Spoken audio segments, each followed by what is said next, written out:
sécurité des applications web et des Cloudflare principalement. Donc, voilà. Je vais commencer par me présenter. Je suis Mohamed Mangasuba.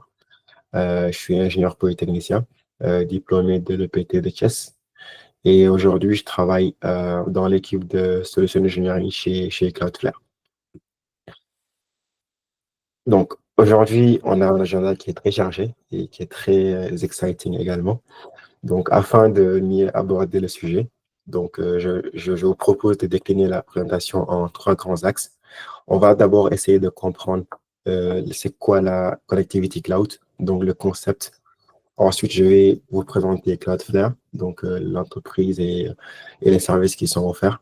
Ensuite, on pourra aller directement vers le sujet, le cœur du sujet qui est la sécurité des applications web. Mais également, c'est une session que je veux très pratique. Du coup, j'ai préparé une démo live avec le dashboard, donc on pourra ensemble voir un peu à quoi ça ressemble et se familiariser avec les services de Cloudflare. Si ça vous va, on peut suivre ce cheminement-là.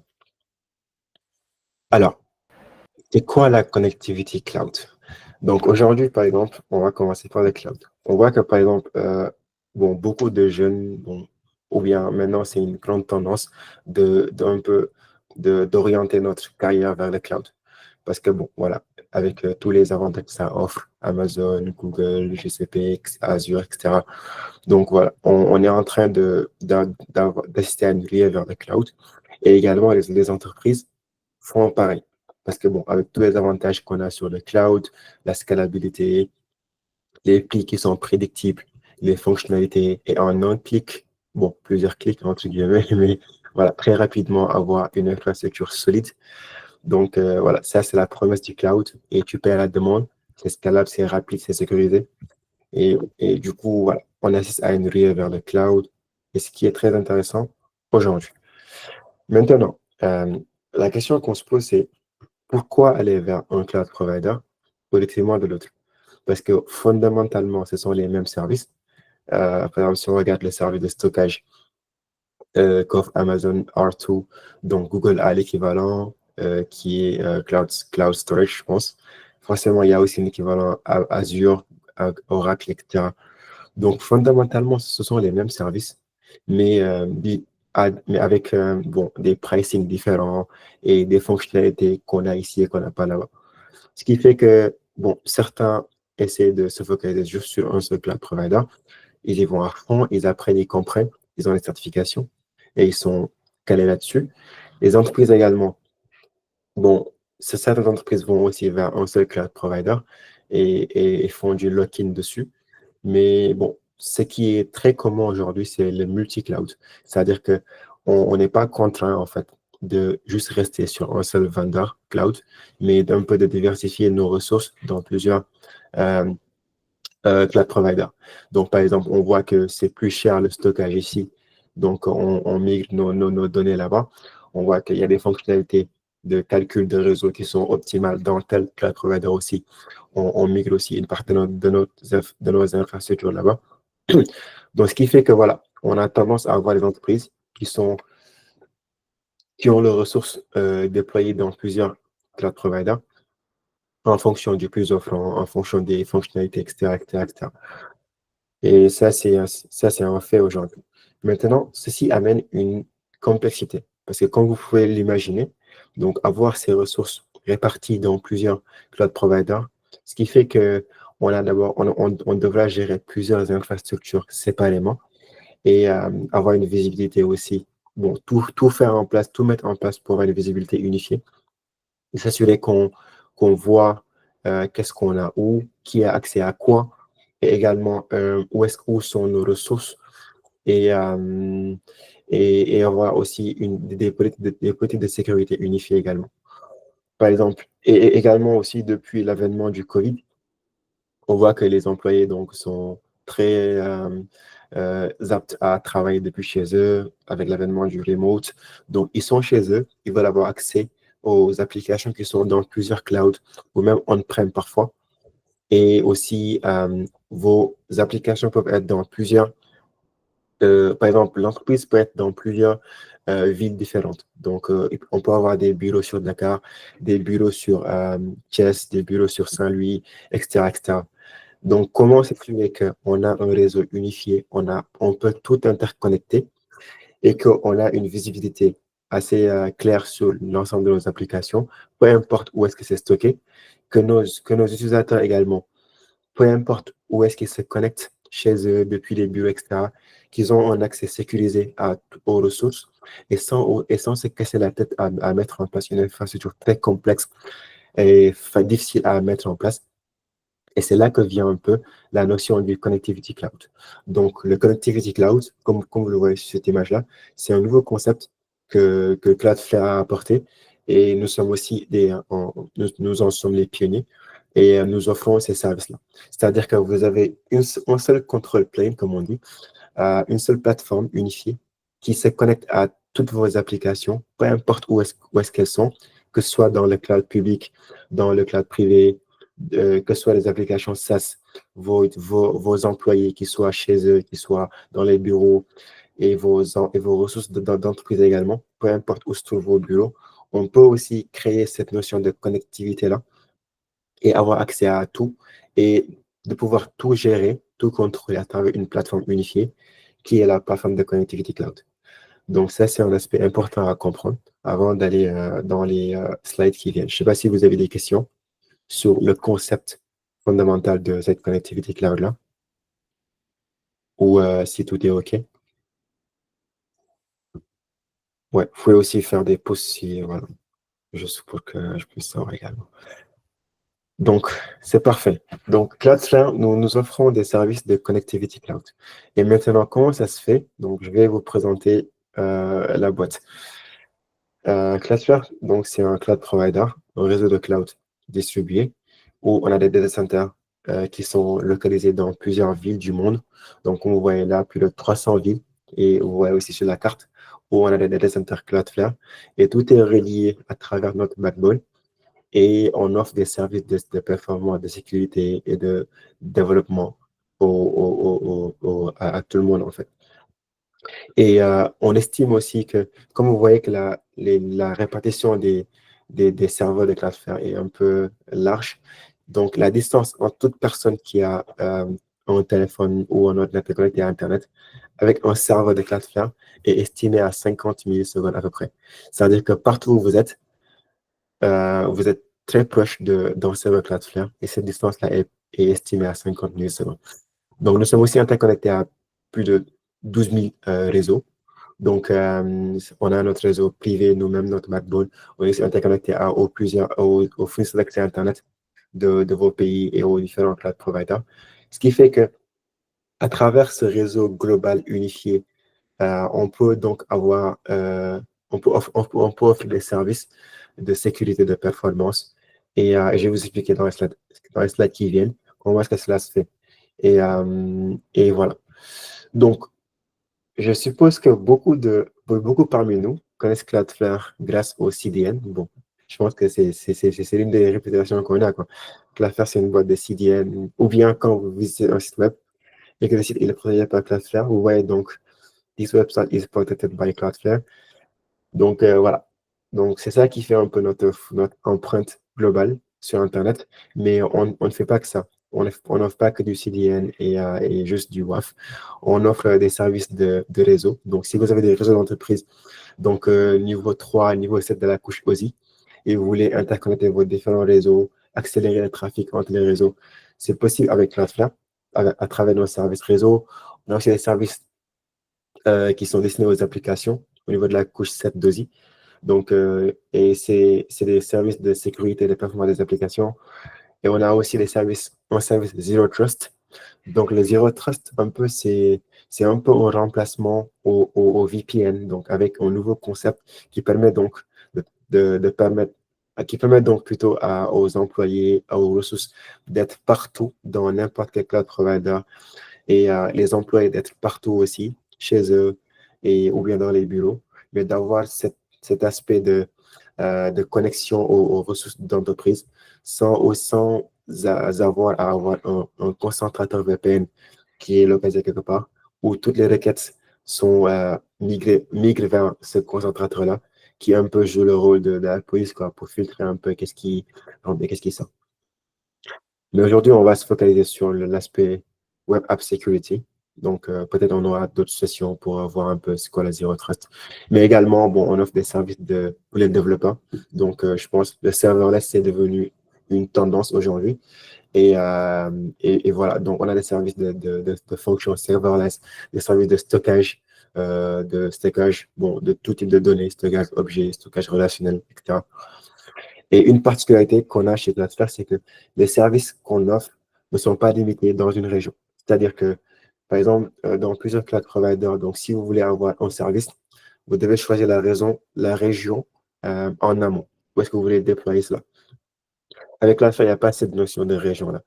Comme je vous l'ai dit, on a un réseau qui est unifié et donc vous ne pensez qu'au service, vous le déployez, il est accessible partout. Donc voilà, et ce qui fait qu'on a de très grandes performances et, euh, et pour toute personne en fait qui a accès à Internet. Maintenant, je vais essayer d'aller un peu sur la partie technique. Je ne sais pas si vous avez des questions. Bon, je vais souvent faire des pauses, vous demander si vous avez des questions pour m'assurer qu'on avance ensemble et que je ne fais pas du monologue quoi, pendant très long.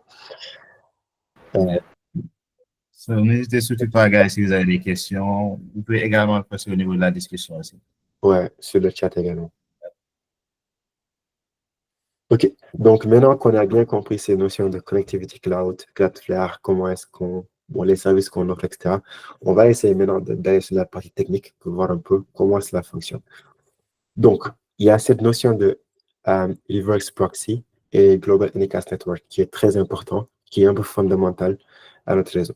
Donc, comme vous le voyez ici, nous avons beaucoup de data centers un peu répartis dans le monde.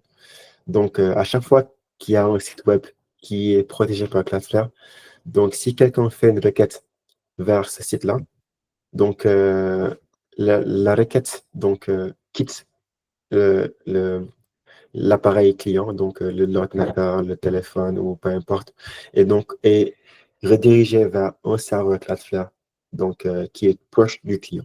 Et ça, c'est possible grâce au Global Unicast Network que nous avons. Et on a cette notion de reverse proxy. Du coup, à travers cela, Cloudflare donc, peut se connecter à vos ressources qui sont on-prem, c'est-à-dire si c'est dans un data center privé, ou également si vous avez vos ressources sur AWS, sur Google, sur GCP, sur Azure plutôt. Donc, Cloudflare peut donc s'assurer d'avoir cette connexion lien-là entre vos ressources, qu'elles soient privées ou publiques. Donc, ça, c'est un concept fondamental à savoir, qui est voilà, c'est cet aspect de reverse proxy qu'on offre. Et ça qui permet, en fait, ça qui fait notre force, qui permet qu'on a cette notion de connectivity cloud également, et qu'on peut sécuriser et offrir de la performance à tout ce qui est sur Internet. Des questions sur Cloudflare, sur cette partie-là, avant qu'on entende maintenant la partie sécurité des applications web. Oui, Aimé de Paul. Bonsoir, j'avais une question. Oui, Je voulais savoir, en termes de connectivité, est-ce que vous dépendez des FAI ou bien, je sais pas, comment ça se passe votre connectivité? très bonne question. Donc, on ne dépend pas des FAI, on a notre propre réseau en fait. Donc, comme vous voyez là, donc, on a notre propre réseau. On a plusieurs data centers, of course. Et tout est lié. Donc, on a une grande partie qui est sur notre propre backbone, mais également, on a des accès directs à certains des FAI, donc qui fait que, voilà, on étend notre réseau sur ça. Donc, comme vous voyez sur cette carte-là, tout ce qui est lié avec des traits bleus, c'est notre backbone, notre propre réseau. Et le reste, bon, c'est des interconnexions qu'on a avec les FAI.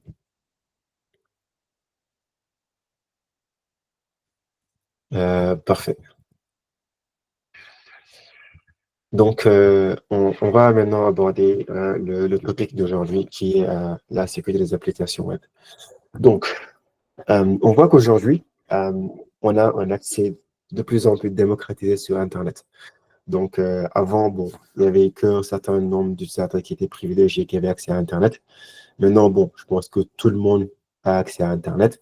Et qui dit tout le monde a accès à Internet, donc dit qu'il y a de plus en plus de risques. Parce que s'il y a tout le monde, tout le monde n'est pas gentil, quoi. Il y a de fortes chances qu'il y ait de plus de mauvais acteurs sur Internet, et ce qui un peu augmente les risques. Donc, rien qu'en 2022, il y avait plus de 25 000 vulnérabilités qui ont été découvertes sur Internet. Et non seulement ça touche le trafic web statique, mais également, on a aussi vu qu'il y a un gros pic du trafic API, du trafic dynamique. Donc, 50% du trafic dynamique sur Internet également, c'est le trafic API. Donc, c'est-à-dire qu'il faut aussi qu'on prête une attention particulière à comment protéger et avoir une visibilité sur nos API.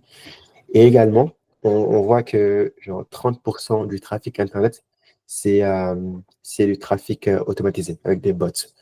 Donc, un bot, c'est un trafic qui vient d'un software donc, qui est automatisé. Donc, voilà. Et du coup, tous les bots ne sont pas mauvais. Il y a de bons bots comme les search engines, comme les crawlers de Google, qui sont essentiels sur le web, qui permettent un peu l'indexation des pages et qu'on se veut de laisser passer pour avoir un meilleur référencement sur ces search engines-là. Et également, on voit qu'il y a un autre point important sur lequel se focaliser, c'est-à-dire les third-party tools. C'est-à-dire quand on déploie ou quand on développe nos sites web, donc il y a de très fortes chances qu'on ne développe pas tout from scratch. Donc, on développe une grande partie, que ce soit du site mobile ou web. Il y a une grande partie qu'on récupère depuis des third parties, donc des JavaScript tiers ou des scripts, en tout cas, qu'on intègre dans notre application pour avoir certaines fonctionnalités. Et le truc, c'est qu'on n'a pas de visibilité à 100% sur ces scripts qu'on intègre, ce qui veut dire c'est aussi un vecteur d'attaque potentiel sur notre site web.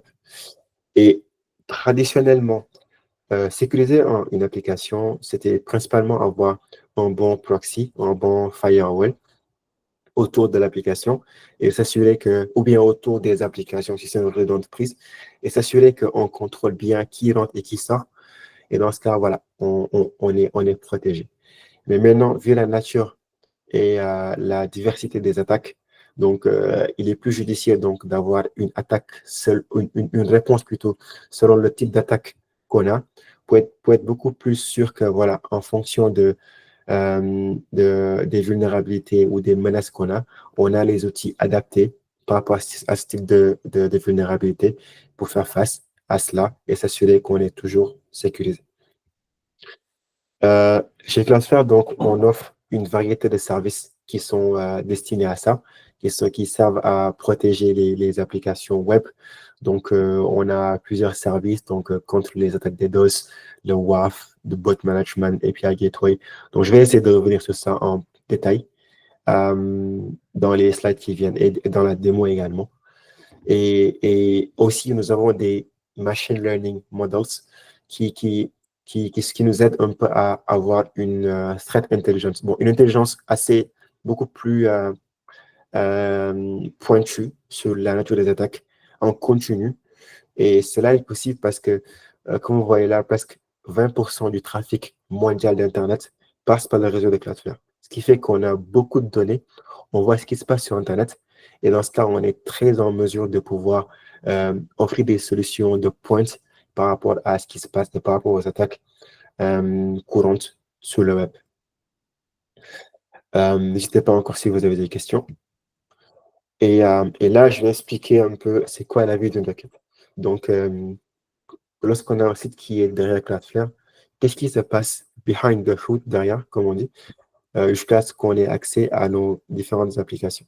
Donc, lorsqu'un client fait une requête, donc grâce au Global Unicast Network, comme je l'avais expliqué, la requête est proxifiée chez Cloudflare et c'est à travers Cloudflare, donc, qui est un peu comme la porte d'entrée, le gateway, où se font tous les filtres. Donc, où on permet de filtrer le trafic, de voir ce qui se passe, d'appliquer des politiques, d'appliquer des règles plutôt pour bloquer, laisser passer, etc., le trafic et s'assurer que, bon, il n'y a que les trafics légitimes qui passent vers les sites web ou bien vers nos infrastructures. Et tout ce qui doit être bloqué ne traverse pas cette couche-là. Et en même temps, bon, nous offrons des services de performance, donc du CDN, on a des services qui accélèrent le trafic dynamique et du load balancing, etc. Donc, pour mieux comprendre ça, on va essayer de mettre ça en perspective à travers un exemple. Du coup, j'ai conçu un site web de démo qui s'appelle Flame Memory Studio. Donc, on va imaginer que Flame Memory Studio, c'est l'agence de photographie. Donc, qui sert du contenu, des images et qui permet et qui partage des blogs et qui est accessible depuis bon, pour des millions d'utilisateurs partout dans le monde. Donc, ça, c'est le topo classique.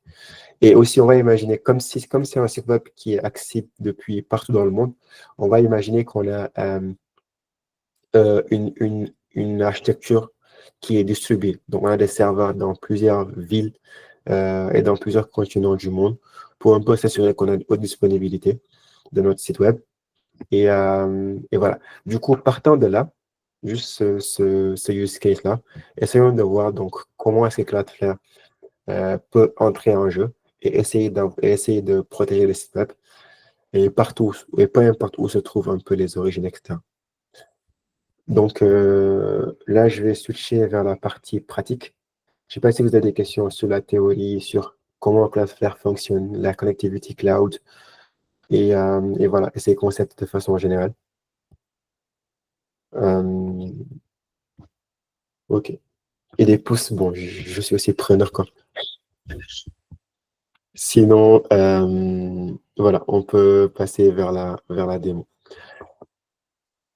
Donc, je vais faire ça. Voici le site web, Flame Memory Studio. Donc, c'est un site web classique que j'ai conçu avec du Flask.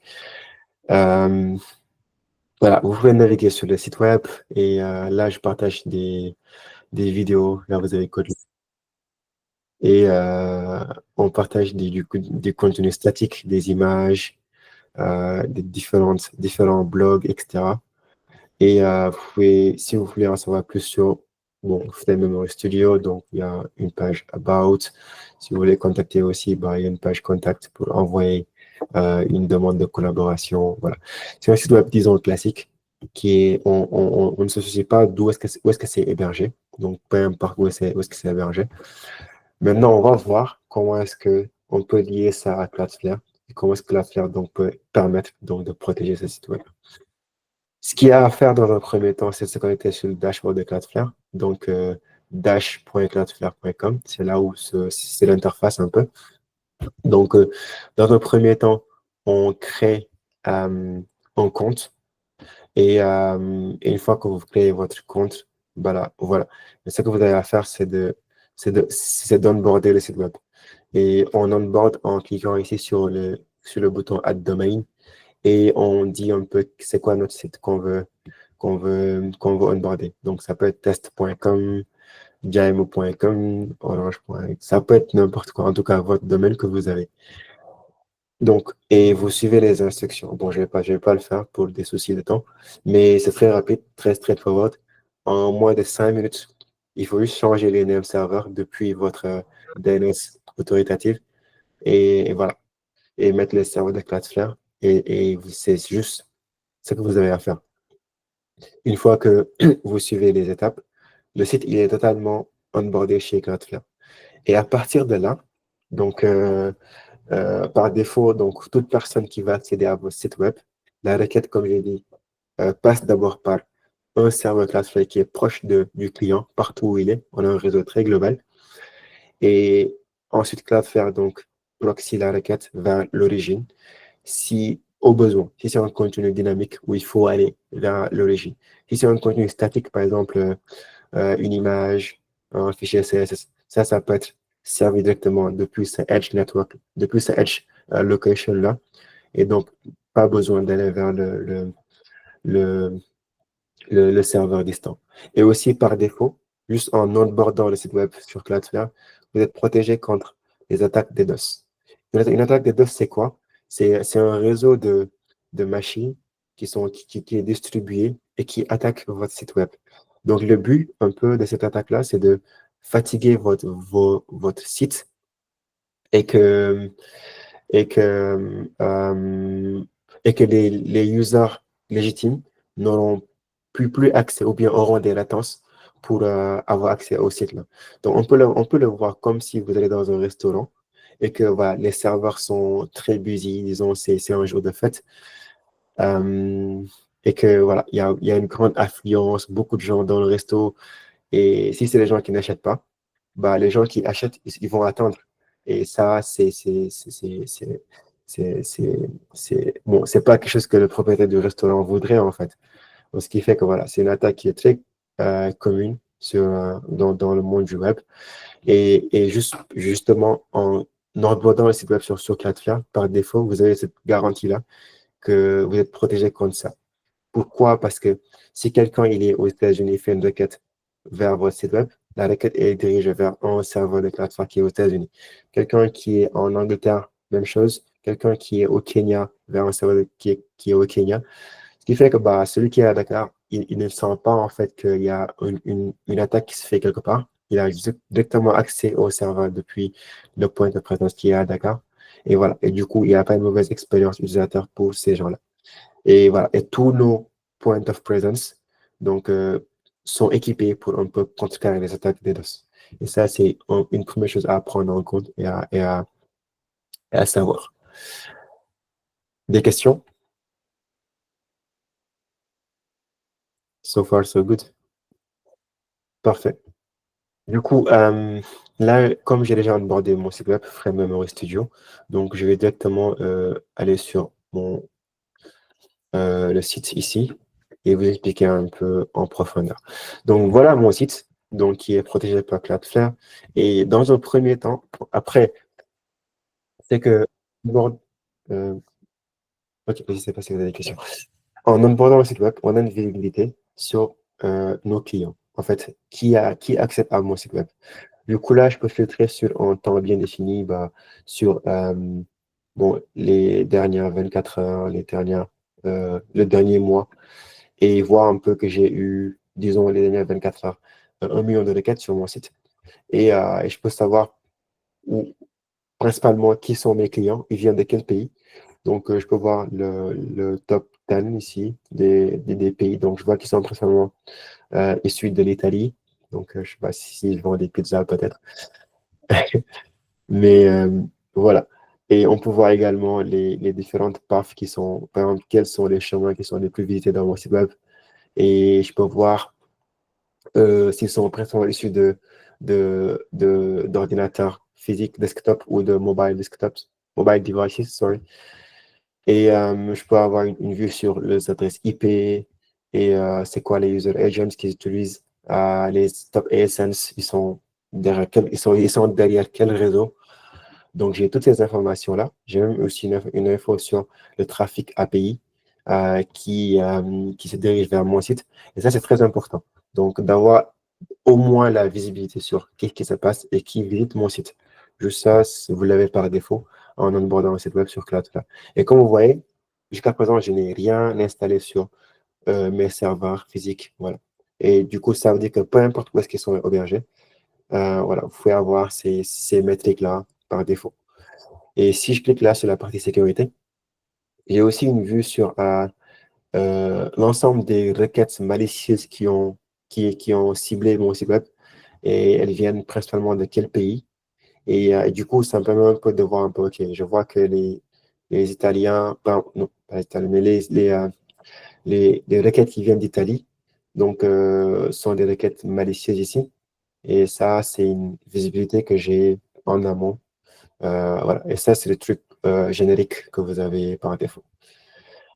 Maintenant, on va passer à la partie sécurité proprement.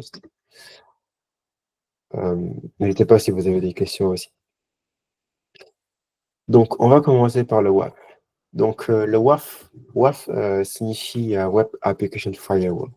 Donc, c'est un proxy qui permet un peu, c'est comme une tour en fait, qui encercle votre site web ou bien vos applications et qui définit un peu qu'est-ce qui doit passer, qu'est-ce qui ne doit pas passer. Donc, voilà, vous pouvez le voir comme ça. Mais avec notre WAF, donc, vous avez ce qu'on appelle des managed rules. C'est-à-dire que, supposons que vous êtes un, un- un propriétaire de site de e-commerce, vous n'êtes pas un expert sécurité et vous ne savez pas, OK, maintenant j'ai mon site sur Cloudflare, qu'est-ce que je dois faire? Vous ne savez pas ce que vous devez faire.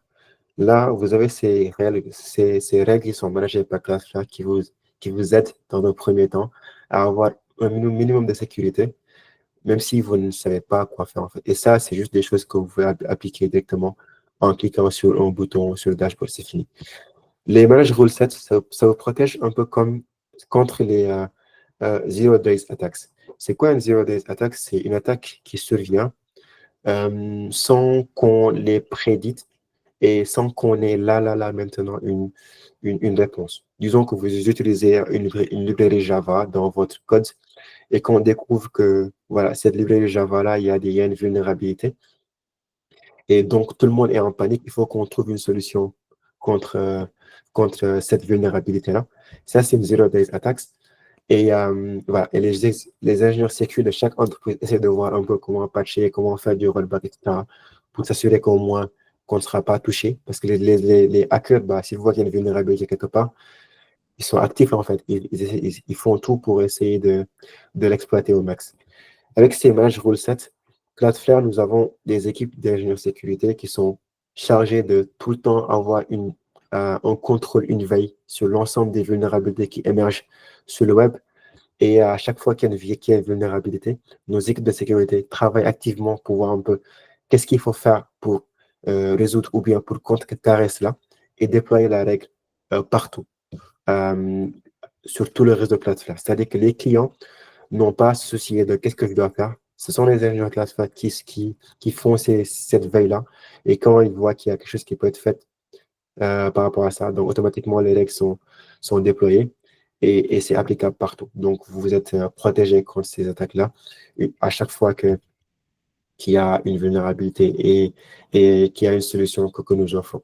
Je pense que l'année dernière, il y avait une vulnérabilité qui s'appelait le HTTP2 Rapid Reset qui était lié au protocole HTTP2. Et voilà, et je pense que Cloudflare a été l'une des premières entreprises au monde à trouver une solution contre cette vulnérabilité-là. Automatiquement, très rapidement, nous l'avons déployé sur notre réseau. Donc, pendant que les autres essayaient de voir un peu comment y remédier, nous avions d'emblée protégé tous nos clients. Il y a aussi les top, les règles OWASP. Donc, ce sont des vulnérabilités open source donc, qui sont liées aux applications web et que tout le monde connaît. Donc, ça, disons qu'on va dire que ce sont le top 10. Ce sont 10 attaques, disons, qui sont les plus dangereuses ou bien les plus connues en termes de vulnérabilité web. Et voilà. Et par rapport à ces 10 OWASP attaques, nous avons des règles pour les contrer. Et ça aussi, vous pouvez l'appliquer directement en cliquant sur un bouton ici. Et je vais vous faire une démo. Par exemple, là, vous voyez que je n'ai aucune règle de déployer. Je n'ai que ça. Je n'ai que les managed rule sets déployés ici sur mon site web.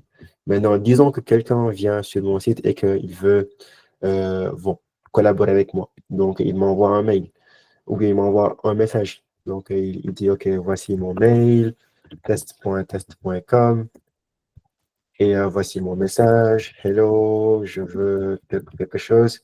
Et au lieu d'envoyer un truc là, OK, mais il envoie un script malicieux. Donc, voilà, un script malicieux à destination ou bien avec l'intention de nuire à mon business ou de nuire à mes clients. Donc, en soumettant la requête, on voit que par défaut, la requête est bloquée par Cloudflare parce que c'est une requête, c'est une attaque de cross-site scripting qui est très connue et Cloudflare a pu détecter que ça, c'est un script qui est malicieux et que par défaut, donc, la requête a été bloquée. Et sans que moi, je n'ai à déployer une règle précise là-dessus. Et si je mets un autre test, un truc qui passe, bah, ça passe. Ça me dit, OK, merci d'avoir soumis votre, peu importe. Donc ça, c'est un truc très intéressant qu'on a aussi. et très facile à déployer en cliquant juste sur des boutons. On n'installe rien sur nos serveurs. Donc, on a aussi des custom rules. Donc là, c'est aux clients eux-mêmes s'ils veulent mettre des règles selon, bon, qu'est-ce qu'ils veulent autoriser ou pas.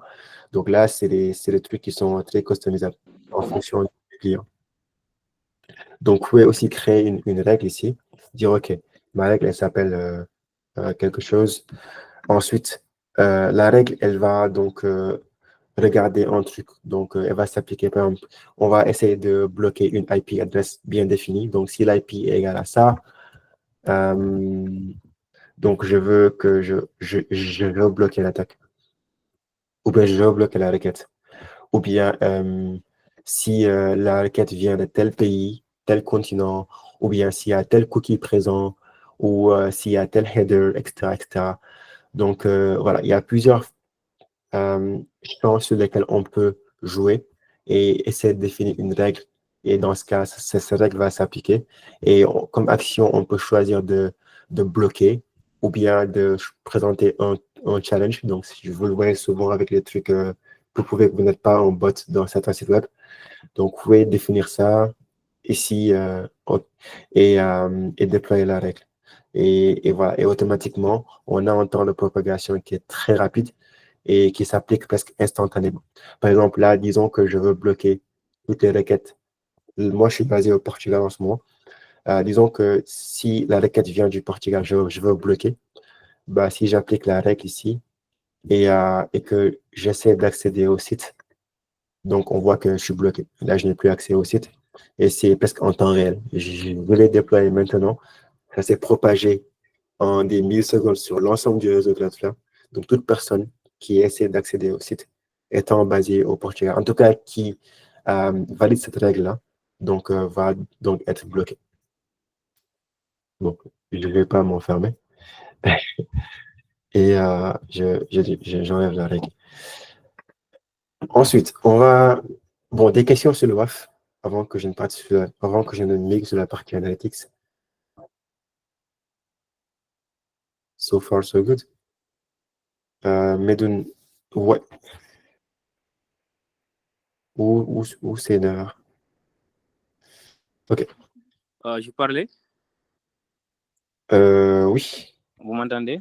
Oui, je t'entends très bien. Alors, bon, c'est une question par rapport au WAF. Maintenant, donc, quand tu expliquais la partie XSS, donc tu as dit que comme par exemple, si on était en train de remplir un formulaire et qu'il y avait des scripts malveillants dedans, donc c'est comme Cloudflare a dit en termes de proxy pour récupérer donc, les données qu'on a envoyées et voir s'il y a quelque chose de malveillant et essayer de si la requête va passer ou non. Donc cela laisse supposer que donc, les données qu'on envoie, même si c'est des données bon, qui sont normales, qu'on peut laisser passer, donc Cloudflare aura accès à ces données-là, même si on est en train d'utiliser peut-être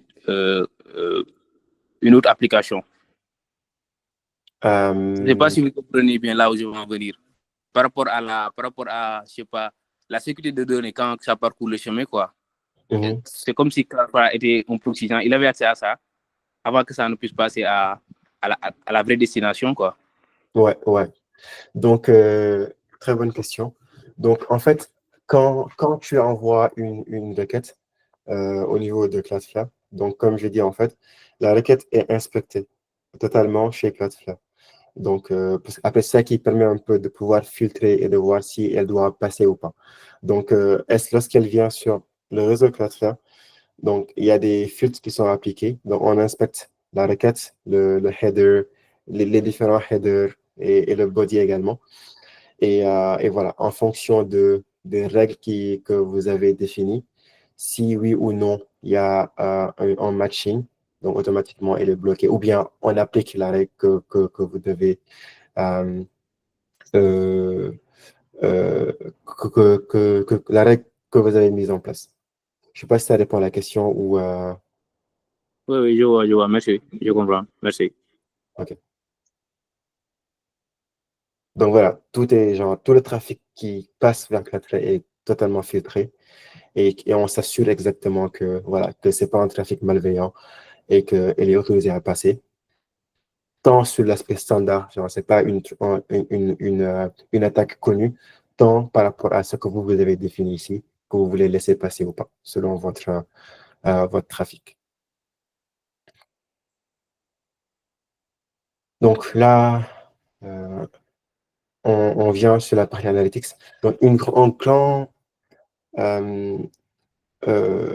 security aspect, c'est ou bien un grand concept de sécurité, c'est de pouvoir, ou bien un grand, je perds mes mots. Une chose importante, voilà, en sécurité, c'est la visibilité, c'est le contrôle, c'est de savoir un peu qu'est-ce qui se passe et voilà. Et du coup, ici, nous avons la partie Security Analytics qui permet un peu d'avoir des données à nos clients ou bien à ceux qui ont le site sur Cloudflare, de voir un peu en détail avec des métriques très pointues sur l'ensemble des requêtes et avec des infos qui sont utiles dans ce sens-là.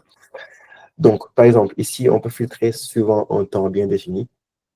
Toujours, donc les dernières 30 minutes, les dernières 24 heures, etc., on filtre. Ensuite, on verra l'ensemble des requêtes qui sont passées chez Cloudflare et et parmi ces requêtes-là, combien ont été bloquées par notre WAF en amont et combien ont été servies par Cloudflare, c'est-à-dire c'est du contenu statique, ou bien combien de requêtes c'est du contenu dynamique, dont ont eu besoin d'aller vers euh, le régime. Donc là, vous avez une vue, en fait, si par exemple, pour voir un peu l'état de santé ou bien l'état de sécurité de ou bien l'état d'alerte, par exemple, que vous avez sur le site. Et, et également, une chose aussi à savoir, c'est que chaque requête qui passe chez Cloudflare, elle a un score d'attaque. Donc, le score, il varie de 1 à 99. Plus il se rapproche de 99, plus c'est une requête clean, donc qui vient de quelqu'un qui n'a... Bon, c'est pas une attaque en fait, c'est quelqu'un qui veut utiliser votre site web. Plus c'est proche de 1, plus c'est une requête qui est définitivement malicieuse, donc c'est une attaque. Donc là, vous pouvez donc filtrer, par exemple, si vous voulez juste vous focaliser sur les requêtes qui sont en train de nous nuire, donc mettre un filtre et ça va mettre à jour en fait tout le dashboard et vous pouvez voir un peu, OK, parmi ces requêtes malicieuses là, donc vous pouvez ici voir un peu quelles sont les adresses IP malicieuses qui sont en train de me targeter. Ces IP viennent de quel réseau? Donc là, on voit que ça vient de GCP et ils targetent principalement quel host dans mon site web, avec quel path, ils sont issus de quel desktop, de quel device type et ils utilisent quoi pour m'attaquer. Là, je vois que par exemple, c'est du Python, donc c'est un script Python qui est utilisé et principalement quels sont les query strings qu'ils utilisent pour m'attaquer également. Donc, on a une vision sur l'ensemble de ces métriques-là. Et ce qui est intéressant, c'est que, par exemple, je peux dire, OK, c'est cette IP adresse, bon, bon, j'ai filtré et je vois que c'est entre 1 et 14, donc c'est carrément une attaque. Et j'ai envie de filtrer sur ça pour en savoir plus. Je filtre et ça met à jour tout le reste. Je me dis, OK, ils ont du Python, donc je filtre également sur du Python. Et également, ils envoient ces strings malicieux à mon site web. Je peux filtrer aussi sur ça. Et je peux voir, vous voyez que là, par exemple, vous pouvez directement à travers ces filtres-là créer une règle WAF. C'est-à-dire, OK, maintenant, si l'attaque score est au-dessus en dessous plutôt de 14, donc qui est une attaque, et que l'IP adresse est cette IP adresse-là, et que utilise du Python pour voilà, c'est un user agent qui est égal à Python et qui a ces query strings-là. Donc, je peux définitivement choisir de bloquer. Et j'applique la règle automatiquement, comme vous avez vu tout à l'heure, ce sera déployé. Et donc, à chaque fois qu'il y a une requête qui a ces patterns-là, donc elle sera bloquée. Et donc, ça, c'est très intéressant pour, par exemple, si d'emblée, vous ne savez pas quoi bloquer, mais juste en analysant vos logs ici, et vous pouvez voir un peu, voilà, faire des filtres et voir un peu et créer vos règles WAF en fonction de ça. Et par exemple, ça, c'est les sample logs. Donc, pour voir un peu qu'est-ce que vous avez comme info sur une requête donnée. Donc, voilà, vous avez que la requête, par exemple, son score, c'est 85, donc c'est une requête clean. Et l'IP adresse euh, et cette IP-là, ça vient d'une machine qui est sur GCP, c'est basé aux États-Unis, c'est une requête POST, ça a targeté mon host API, et voilà. Donc, par exemple, là, je peux simuler une attaque en live et vous montrer un peu. Là, j'ai, voilà. Attendez, je reviens sur Analytics and Logs.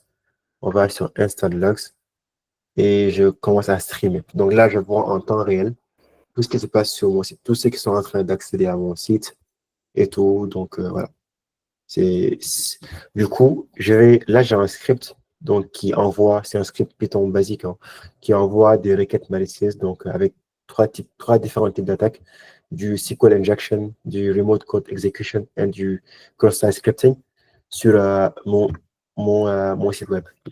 Du coup, voilà, je vais essayer de lancer ce script-là. C'est en train de tourner. Et si je viens ici sur le Instant Logs, je vais mettre des filtres. Je vais dire, là, il y en a beaucoup en fait. Donc, on se focalise sur le trafic qui vient du Portugal. Donc, principalement moi. Client country is equal to euh, euh, Portugal here. Et j'applique ce filtre. Donc, je vais loguer les attaques que je suis en train de lancer ici. Et vous voyez que, par exemple, que toutes ces attaques-là sont bloquées. Donc, c'est quelqu'un qui essaie de faire du get. Et il est 19h53, donc c'est moi, le 1er décembre. Et si je clique sur une requête en partie, donc on a des infos sur mon IP adresse que j'utilise en desktop et que je target ce host-là, friendmemories.net, et que j'ai un Python, est-ce que c'est le user agent? Voilà, user agent, c'est du Python, donc c'est un script Python que j'ai, et que la requête a un score de... où est-ce que j'ai le score? Donc, il y a trop de logs. Mais en tout cas, là, on voit que c'est du cross-site scripting, donc qui est une des attaques que je suis en train d'envoyer ici. Et voilà, du coup, c'est comme ça que fait Cloudflare donc pour inspecter l'ensemble des requêtes et en fonction de ça, de bloquer ou de laisser passer. Des questions sur ça? Oui, de Costa Michel. Oui, en fait, c'est une question qui m'est venue comme ça. Oui. On dit souvent que il n'existe pas une sécurité à 100%.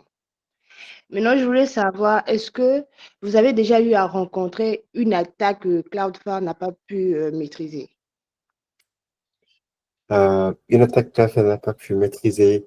Après ça, je me dis que c'est...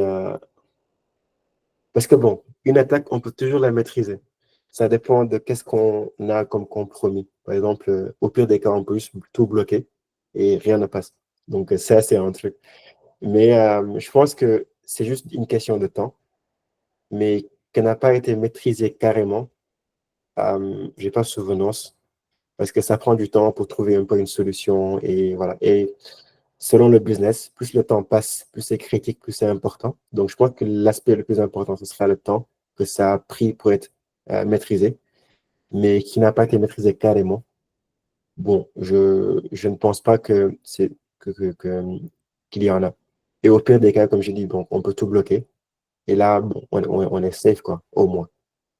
Donc, voilà, il y a toujours une solution. Et ça dépend juste du compromis qu'on a et également du temps qu'on met pour, euh, pour mitiger l'attaque.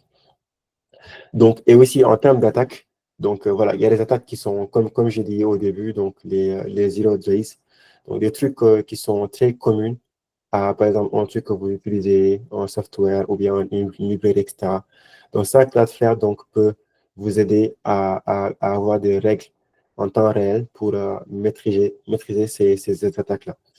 Si c'est une attaque DDoS, bah, par défaut, vous êtes protégé grâce à notre réseau distribué. Mais si c'est une attaque qui est destinée à votre site web, principalement vous, donc là, bon, c'est à vous également de voir un peu quoi faire. Parce que Cloudflare ne monitore pas tous les sites et ne définit pas des règles pour vous. Donc, on a des règles globales, donc, qui sont les managed rule sets et top 10 OASP. C'est des trucs qui sont assez communs à tous. Mais si c'est une attaque qui, euh, qui cible votre site web directement, donc là, bon, c'est à vous un peu d'analyser un peu le trafic qui court derrière votre site et d'avoir plus d'intelligence là-dessus. Donc, et si vous avez plus d'infos, etc., vous pouvez donc définir des règles pour bloquer ces attaques-là. Je ne sais pas si ça répond à la question ou... Oui, parfaitement, j'ai compris. Merci beaucoup. Ok, je t'en prie. Ok, bon, je pense qu'on ne pourra pas couvrir l'ensemble des services de sécurité. Donc, parce que je pense qu'on a déjà 1 heure de temps là. Mais je vais essayer de passer rapidement sur le bot management. Donc, le bot management, comme je disais au début, donc on a beaucoup de trafic automatisé sur Internet. Et les bots, bah, c'est comme moi qui a mon site ici, et qui a mon script plutôt, et je veux donc attaquer votre site sans que je ne me connecte directement là-dessus, quoi, sur le browser. J'utilise un software pour le faire. Et voilà. Et je peux avoir des intentions malicieuses. Je peux vouloir scraper votre site, donc voler vos données. Je peux faire du brute force attack, c'est-à-dire votre endpoint login, bah, je vais essayer plusieurs credentials jusqu'à ce que ça passe, et etc., etc., etc. Ou bien je peux essayer de vous fatiguer avec du trafic et pour un peu ralentir vos sites. Maintenant, tous les trafics automatisés n'est pas à bannir. Parce que comme je dis, il y a des bots qui sont de good bots, comme on dit. Ce sont les search engines, comme les crawlers de Google ou les autres search engines, par exemple. Ça, on en a besoin. On veut qu'ils parcourent notre site web pour qu'on ait un meilleur référencement. Maintenant, avec cette solution bot management, vous avez la possibilité de détecter un peu ou de filtrer le trafic qui va vers votre site web et de savoir si chaque requête, si c'est une requête qui est automatisée ou pas, si ça vient d'un client qui utilise un browser, donc en humain en fait, et pas en software, donc en code. Et également, ça vous permet un peu d'avoir une visibilité sur les good bots comme des bad bots. Et également, donc, définir des règles pour bloquer ces bad bots-là au besoin.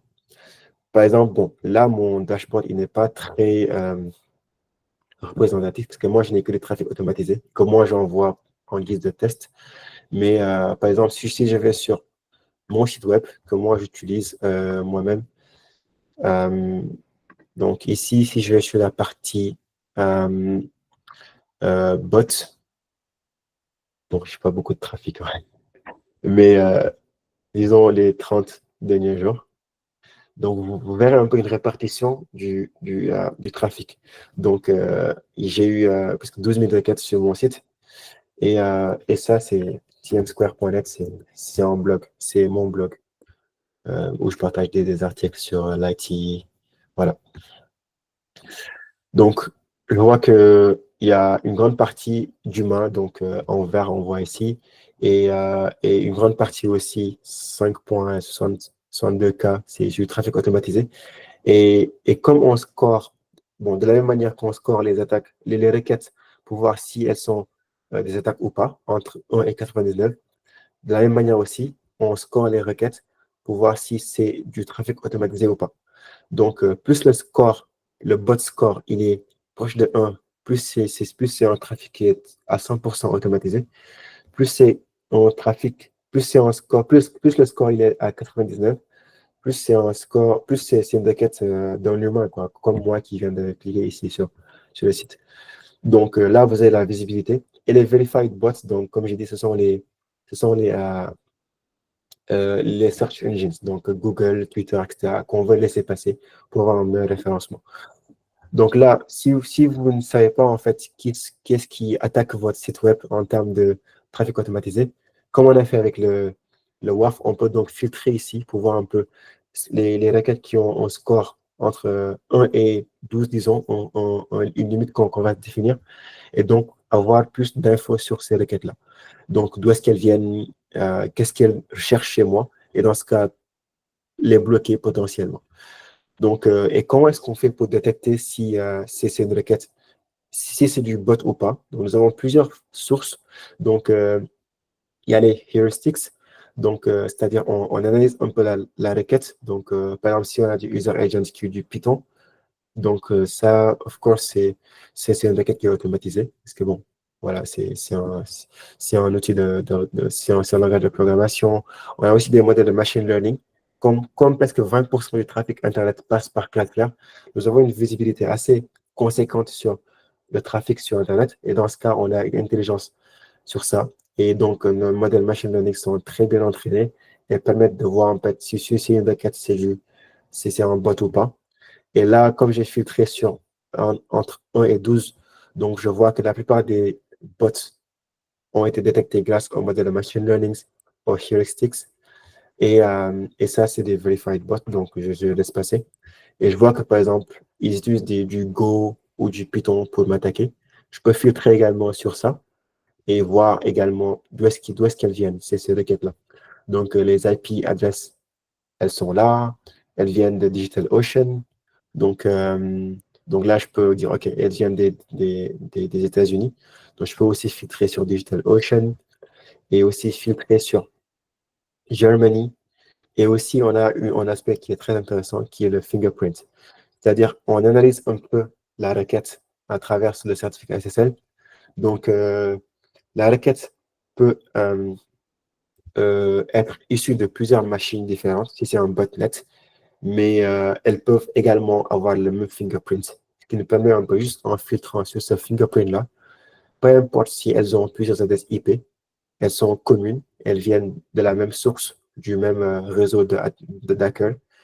Et donc là, vous voyez que les champs sont déjà renseignés ici et que je peux créer une règle pour dire, OK, donc si on a une requête qui a un bot score qui est inférieur à 12, qui a ce fingerprint-là, etc., etc., etc., donc je lui donne un nom.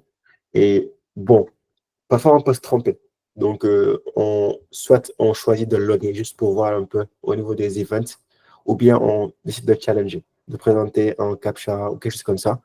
Comme ça, bon, le bot ne pourra pas résoudre, ou bien rapidement on peut ce challenge. Donc, en fonction de ça, donc, on peut s'assurer qu'on a mitigé un peu l'attaque des bots sur notre site web. Et à travers le bot management, on a une meilleure visibilité sur le site et sur le trafic automatisé. Et bon, je vais finir par ce service-là, donc les API. Donc, et voilà, on a aussi un service de API Gateway. Donc, si vous avez des API sur votre site web, etc., et vous voulez un peu avoir une visibilité sur... Ah non, là, c'est pas le bon site. Désolé, je reviens sur Frame Memory Studio. Et je vais sur sécurité et API. Voilà, là j'ai beaucoup d'API, donc voilà. Et donc on peut avoir une visibilité sur chaque endpoint. Donc on a renseigné sur notre plateforme ici. Donc je peux voir le nombre de requêtes qui sont destinées à cet endpoint-là, la latence que ça a prise en moyenne pour répondre à la requête, la taille du JSON qui est renvoyé ou bien du contenu dynamique qui est renvoyé. Et on a aussi du rate limiting. Donc, parce que c'est un peu difficile de définir un seuil de rate limiting, par exemple, lorsqu'on a beaucoup d'endpoints. Et là, Cloudflare donc analyse l'ensemble des requêtes qui sont dirigées vers cet endpoint-là. Donc, facilement, on vous propose des limites de rate limiting ou bien des propositions de rate limiting que vous pouvez juste cliquer ici et ça vous redirige vers le WAF et vous pouvez directement appliquer votre rate limiting. Donc, si la requête dépasse, disons, un nombre de requêtes autorisées pendant un temps défini, bah, je veux soit bloquer ou, voilà, ou essayer de, bon, j'ai pas le mot en français, throttle. Bon, c'est un peu de mettre dans un goulot d'étranglement, quoi. Non, pas ça. Bof, je vais voir enfin c'est quoi la signification de ça en français.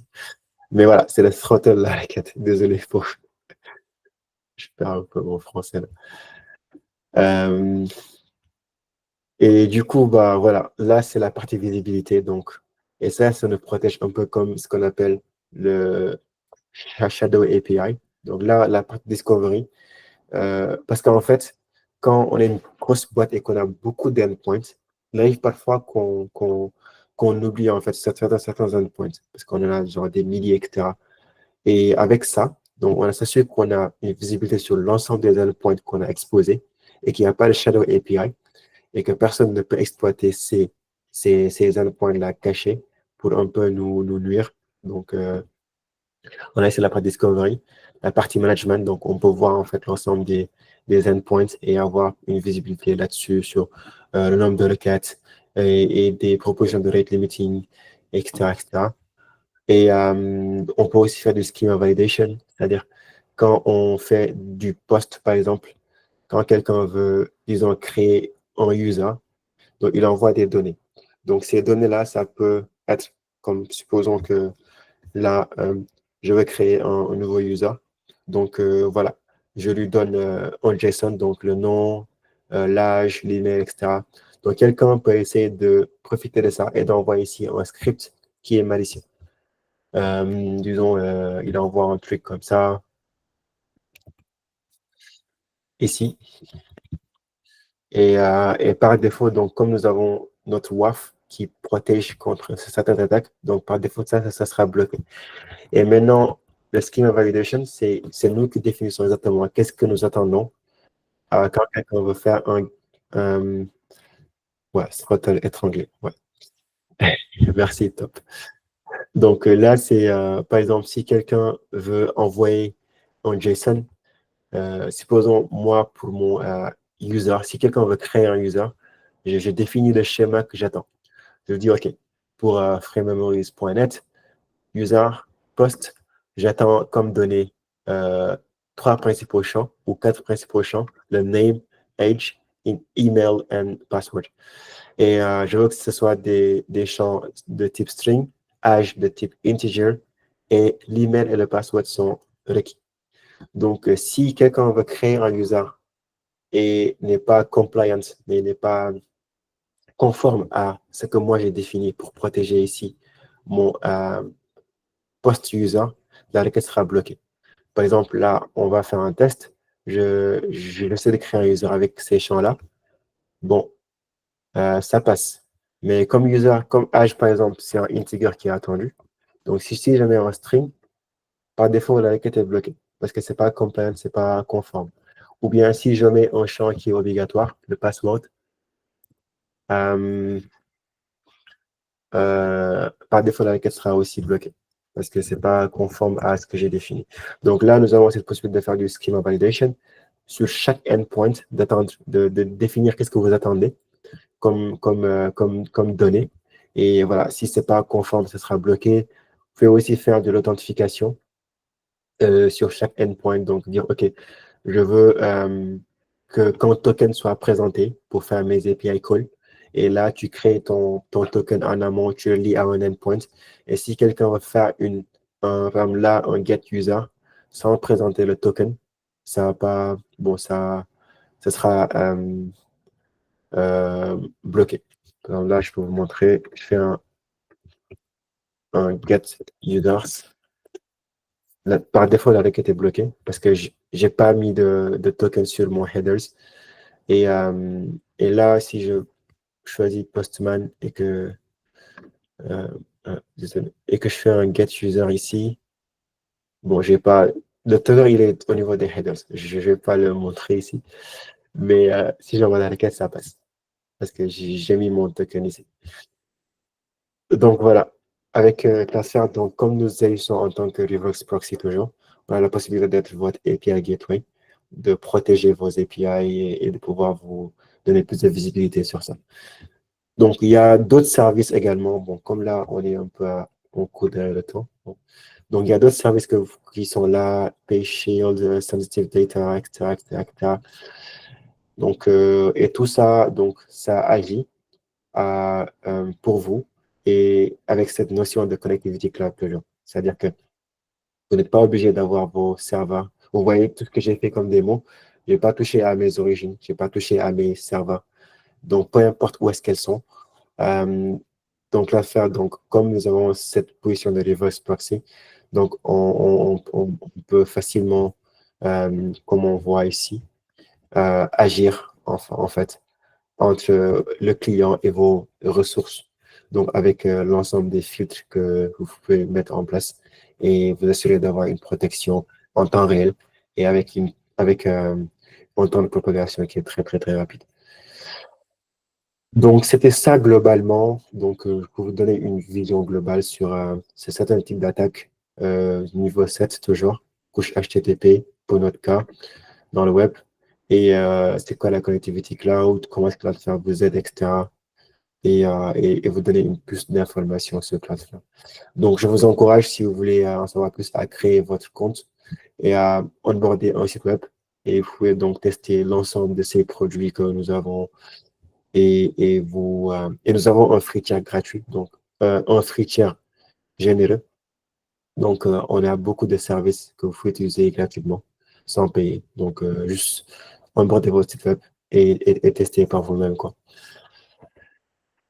Donc, c'était tout ce que j'avais préparé pour vous. Merci d'être resté jusqu'à la fin. Et je ne sais pas si vous avez des questions.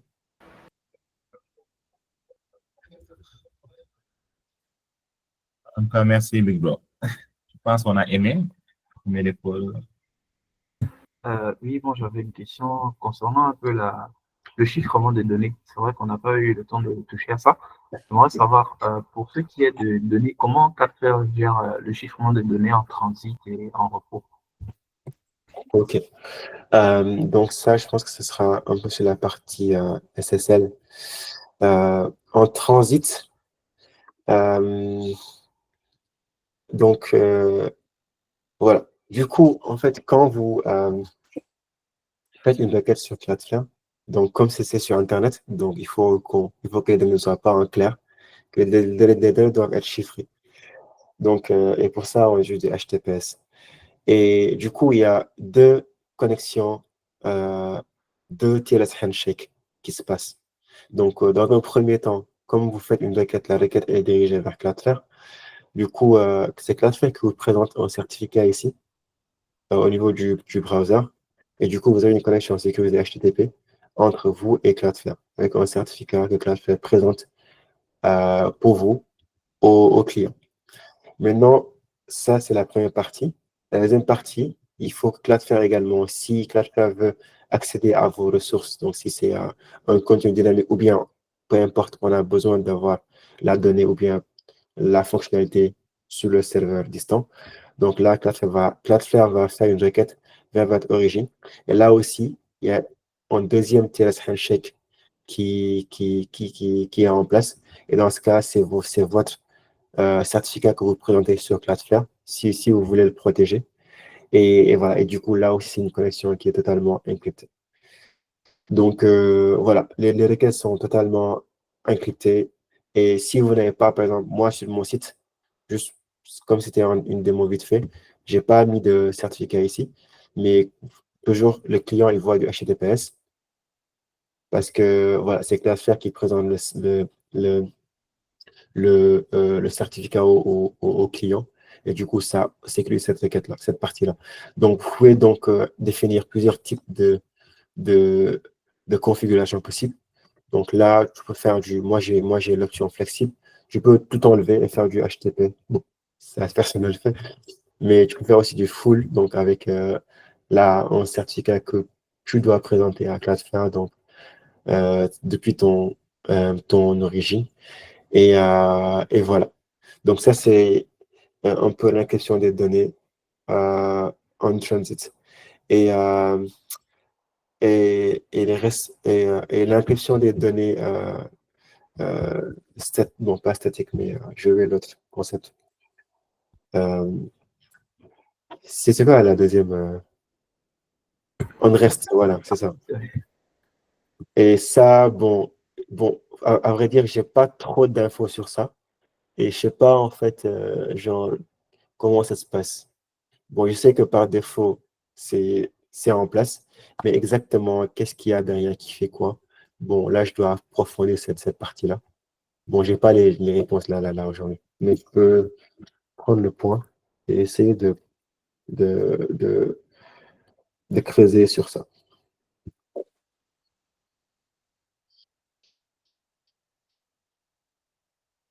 Ah, merci pour ta question. Je sais pas, Medoun Job, yes.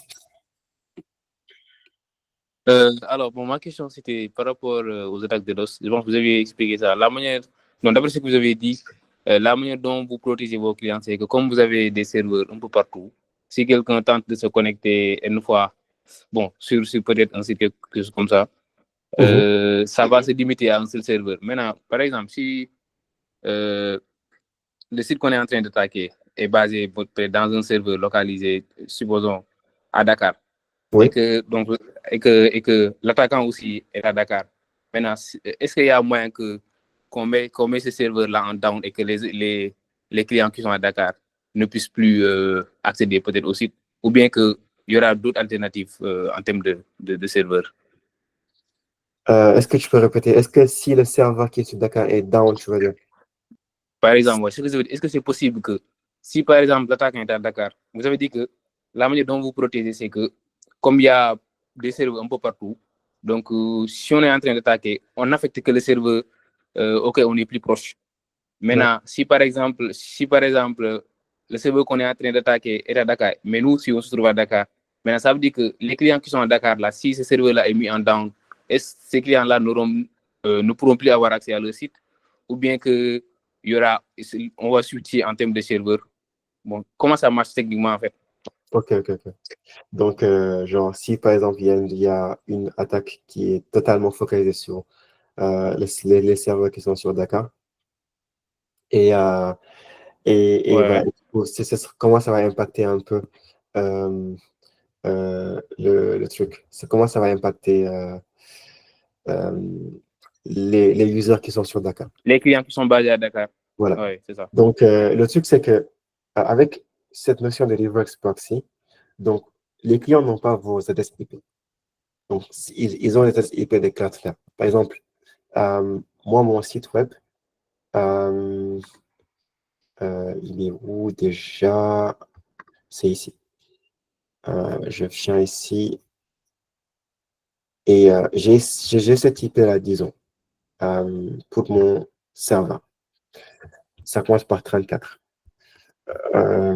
Donc, essayons de faire un dig pour voir un peu qu'est-ce qui se passe derrière. Donc, si je fais un dig on peut avoir des infos sur le DNS, un dig frame memories.net. On voit que genre, on a cette adresse IP-là, en fait. Et ça, c'est l'adresse IP de Cloudflare. C'est-à-dire qu'à chaque fois qu'il y a un site sur Cloudflare, quand quelqu'un veut faire une requête, donc il fait une requête d'abord sur l'adresse IP de Cloudflare et pas directement sur vous. Donc, votre identité sur Internet est bien cachée. Ça, c'est un premier aspect à prendre en compte. Donc, si c'est une attaque DDoS, par défaut, qui dit DDoS, dit que l'attaquant a des serveurs partout.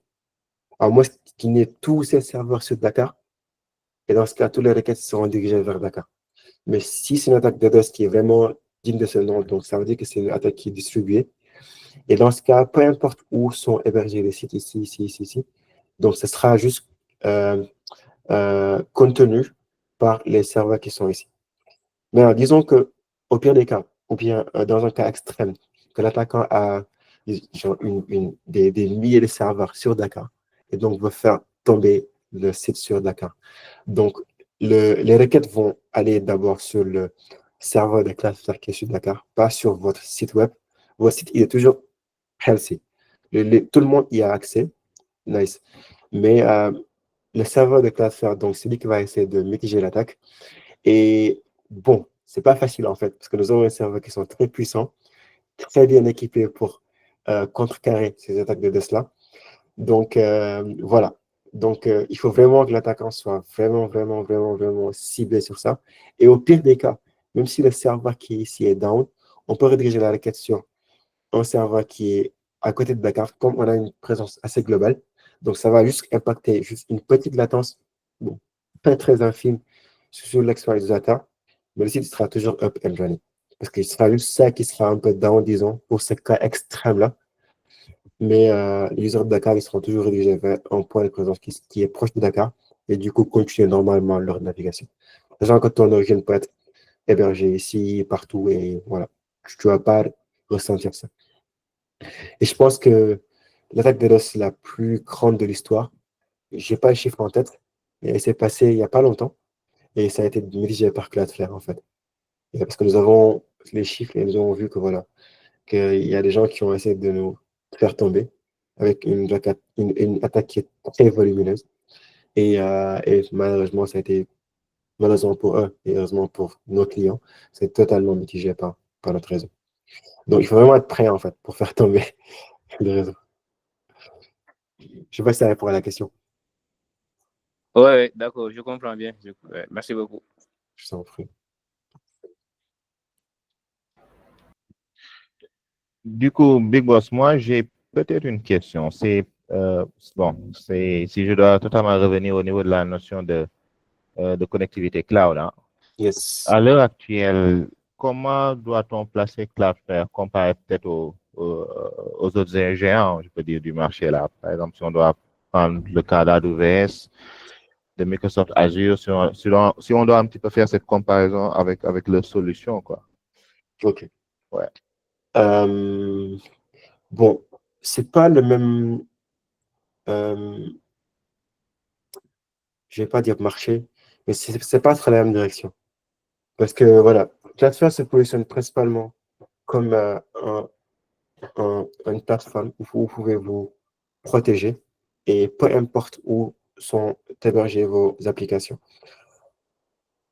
Donc, ce qui fait que on se place entre vous et vos ressources.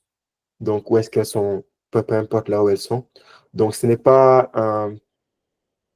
un truc où on offre voilà, du full compute, full storage, full, etc., comme AWS, comme eux, ils le font, AWS, GCP, etc. Mais nous sommes plus, genre, on se met au milieu et on est cette plateforme unifiée qui vous permet donc de mieux vous protéger, d'avoir plus de sécurité, de mieux interconnecter votre réseau et d'être beaucoup plus sécurisé, beaucoup plus euh, tranquille sur Internet. Donc, ça, c'est le truc principal. Après, on offre des services qui sont un peu, qui font la même chose que dans certains cloud providers. Par exemple, on a des services de stockage. On a des services de serverless. Amazon, ils ont Lambda. Google, ils ont Cloud Function, je pense. Il y a aussi Azure Functions chez Azure. Nous avons des workers chez Cloudflare. Donc, nous avons l'équivalent. Et voilà. Donc, sur certaines parties, on est en compétition directe, on va dire. Mais fondamentalement, on se positionne principalement comme une plateforme unifiante, en fait, où vous avez une visibilité, une sécurité, une performance de tout et partout. Super. Merci, Big Boss. D'où je pense peut-être pour le prochain webinaire, on pourrait peut-être avoir comme thématique du Zero Trust. Je ne sais pas ce que tu en penses, mais ce qu'en pensent les autres. Bon, ça, on va discuter de ça offline quand même. Ça marche. Merci, Big Boss. Mais bon, ouais, avec plaisir, faisons, dans tous les cas. Je ne sais pas s'il y a d'autres questions. Right, guys, est-ce que vous avez des questions? OK, donc voilà. En tout cas, merci à tous. Je pense qu'on a C'est fait le un tour. grand plaisir pour moi d'être là aujourd'hui, de partager mes petites connaissances sur cette partie-là. Et voilà, du coup, je suis sur LinkedIn et puis bah, vous pouvez m'envoyer des demandes, on peut être en contact sur LinkedIn.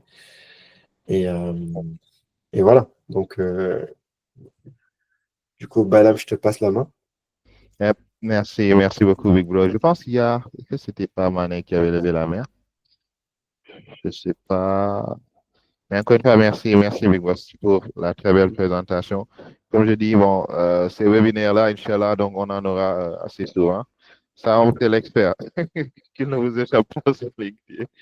Voilà, donc franchement, merci encore une fois, Tigana, d'avoir pris le temps. Merci également pour l'auditeur, pour l'audience d'avoir également pris le temps. C'est pas facile le dimanche d'être là.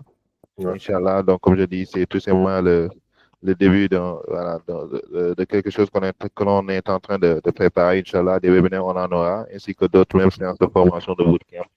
Inch'Allah, quoi, à venir. Éventuellement avec des experts comme Tigane. Non, Ah, bah. moi, je suis un apprenant. Ouais. Non, c'est le cas.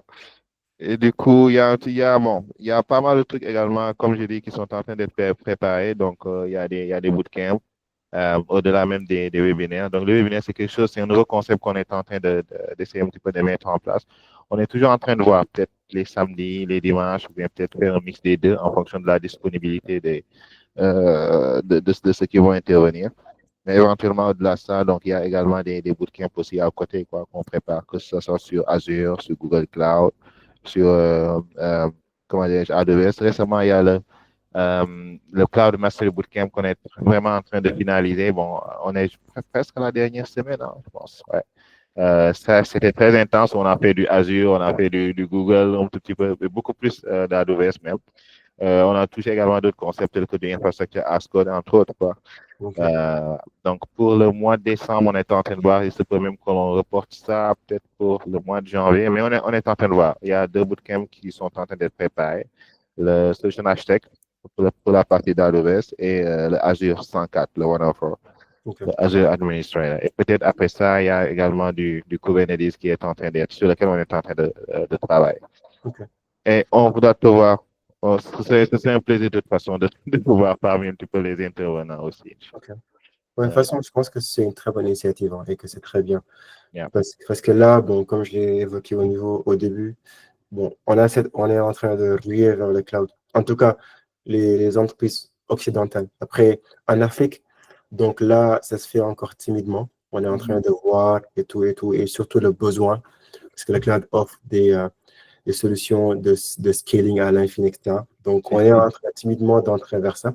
Et c'est important qu'on soit formé, qu'on soit à même de ce qui se fait partout dans le monde et qu'on soit préparé là-dessus. Donc, je pense que c'est une très bonne initiative. Et voilà, continuous learning, quoi, comme on dit, dans ce sens-là.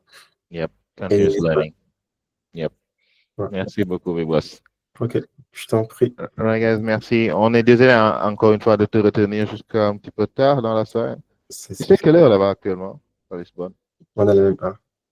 C'est la même heure, hein? Oui. GMT, super. Ouais, on est en GMT là. Il est 20h30. Super. Donc, la prochaine fois, on va te retenir une heure de plus. Non, t'inquiète. Just for kidding. Ça marche. Ok, merci beaucoup. Merci beaucoup, guys. Merci. Merci voilà, beaucoup. et à la prochaine. À la prochaine. Merci d'être là aujourd'hui. Merci beaucoup, guys. Merci. Merci, Master.